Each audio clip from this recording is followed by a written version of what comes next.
முதலமைச்சர் அவர்கள். மாண்புமிகு பேரவைத் தலைவர் அவர்களே, மக்களே மக்களுக்காக மக்களால் நடத்தும் ஆட்சி மக்களாட்சி என்றார் அமெரிக்க முன்னாள் குடியரசுத் தலைவர் திரு ஆப்ரஹாம் லிங்கன். இன்றைக்கு அமைந்துள்ள மக்களாட்சி மலர்வதற்கு மக்களிடம் உள்ள பெரும் எதிர்பார்ப்பு, அவர்களுடைய எதிர்பார்ப்புகளை இப்பேரவையின் கவனத்திற்கு கொண்டு வந்து அதனை செயல்படுத்துவதற்கான திட்டங்களை, சட்டங்களை அமல்படுத்த வேண்டிய பொறுப்பு இப்பேரவைக்கு உள்ளது. அதிகமான மக்கள் அதிக நன்மைகளை இந்த ஆட்சி காலத்தில் நன்மை பெற்றுள்ளார்கள் என்கிற வகையில் நம்முடைய செயல்பாடுகள் அமைய வேண்டும்.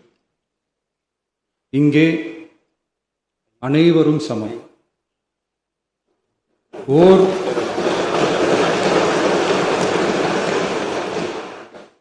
ஓர் உறுப்பினரை கொண்ட கட்சிகள் இங்கே இடம் பெற்றிருந்தாலும் அவர்களுடைய கருத்துகளுக்கும் அதிக எண்ணிக்கை பெற்ற தமிழக வெற்றி கழக உறுப்பினர்கள் தெரிவிக்கும் கருத்துகளுக்கும் சமமாகவே மதிப்பளிக்கப்பட்டு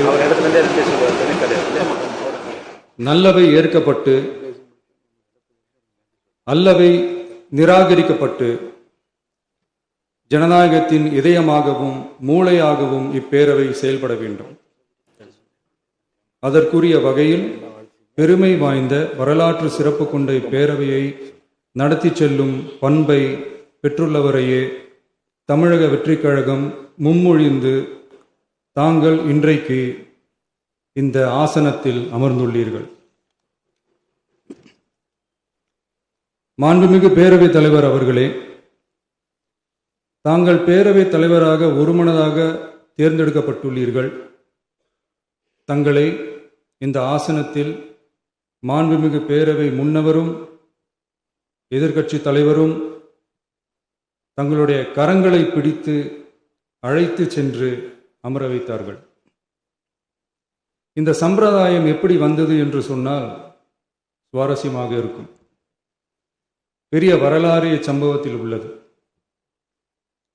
இங்கிலாந்து நாட்டில் உள்ள பாராளுமன்ற நடைமுறைகளை போன்றதே நம்முடைய பாராளுமன்ற நடைமுறைகளும். மன்னராட்சி இருந்த காலத்திலேயே அங்க பாராளுமன்றம் இயங்கியுள்ளது. அக்காலத்தில் அனைத்து அதிகாரங்களையும் பெற்ற மன்னரும் இருந்தார், பாராளுமன்றமும் இயங்கியது.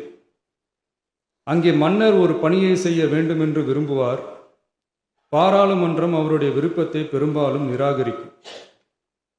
மன்னர் விரும்பிய காரியத்தை பாராளுமன்றம் நிராகரித்து விட்டது என்கிற செய்தியை மன்னருக்கு சொல்ல வேண்டியவர் பாராளுமன்ற தலைவர், ஸ்பீக்கர் என்பார்கள். பாராளுமன்றத்தின் கருத்தை மன்னரிடம் சொல்ல வேண்டியவர் ஸ்பீக்கர். அதற்கு துணிவு வேண்டும். சில பணிகளை செய்வதற்குத்தான் பாராளுமன்றத்தின் அனுமதி வேண்டுமே தவிர அந்த ராஜ்யத்தில் உள்ள எந்த பிரஜைக்கும் மரண தண்டனை விதிக்கும் அதிகாரம் மன்னருக்கு உண்டு. தான் விரும்பியதை பாராளுமன்றம் நிராகரித்து விட்டது என்று சொல்லும் ஸ்பீக்கருக்கு மரண தண்டனை விதிக்கும்படி ஆணையிடுவார். தலையை வெட்டி விடுங்கள் என்று ஆணையிடுவார்கள். இது பலமுறை நடந்ததால் யாருமே இந்த ஸ்பீக்கர் பதவிக்கு வர விரும்ப மாட்டார்கள். எனவே புதிதாக பாராளுமன்றம் அமையும் போது ஸ்பீக்கர் பதவிக்கு ஒருவர் அறிவிக்கப்பட்டவுடன் அவர் உடனே தலை தப்பித்தால் போதும் என்று ஓட்டம் பிடிப்பார்.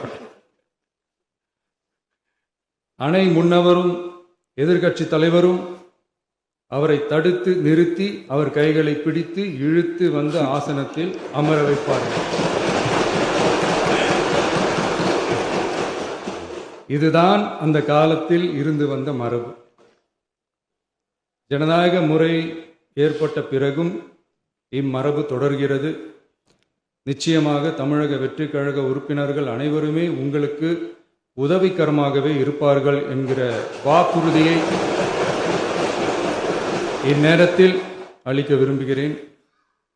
பேரவையின் மாண்பையும் கண்ணியத்தையும் பேரவை உறுப்பினர்களின் கண்ணியத்தையும் காக்க வேண்டிய பொறுப்பை உங்களிடத்தில் ஒப்படைத்திருக்கிறார்கள். தற்காலிக பேரவைத் தலைவர் பொறுப்பில் மிக சிறப்பாக பணியாற்றிய நம்முடைய உறுப்பினர் திரு மூவி கருப்பையா அவர்களை சந்திக்க நேற்றுக்கு சென்றிருந்தேன். அங்கே முந்தைய பேரவைத் தலைவர்கள் படங்களை கண்ணுற்ற போது, அவர்களை பற்றி அறிந்த போது உண்மையிலே எனக்கு பெருமிதம் தந்தது. ஏனென்றால் எடுத்துக்காட்டாக விளங்கும் திரு ஜே சிவ சண்முகம் பிள்ளை, டாக்டர் யு கிருஷ்ணராவ், திரு எஸ் செல்லப்பாண்டியன் அவர்களுடைய வரிசையில் மிக சரியான ஒருவரையே நாம் முன்மொழிந்துள்ளோம் என பெருமை அடைந்தேன். அதே போன்றுதான் நம்முடைய பேரவை துணைத் தலைவர் அவர்களும் நீங்கள் இருவருமே மிக சாதாரண குடும்பத்தில் பிறந்து மக்கள் பணியாற்ற வேண்டும் என்கிற அவாவில் செயல்பட்டு வந்தவர்கள். குணம் நாடி குற்றமும் நாடி அவற்றுள் மிகை நாடி மிக்க கொளல் எனும் வள்ளுவரின் வாய்மொழிக்கேற்ப சட்டமன்ற நடவடிக்கைகள் சீராக, செம்மையாக, அமைதியாக நடைபெறும் வகையிலும் சட்டமன்ற ஜனநாயக பண்புகள், நெறிமுறைகள் பேணி பாதுகாக்கப்படும் வகையிலும் இந்த அவைக்கு பேரவைத் தலைவரும் பேரவை துணைத் தலைவரும் பெருமை சேர்ப்பீர்கள் எனும் நம்பிக்கை எனக்கு உண்டு. அரசியலுக்கு அப்பாற்பட்டு மனிதர்களை மதிக்கும் நல்ல பண்புகள் நிலைநாட்டப்பட வேண்டும். தமிழ் பண்பாடு போற்றப்பட வேண்டும்.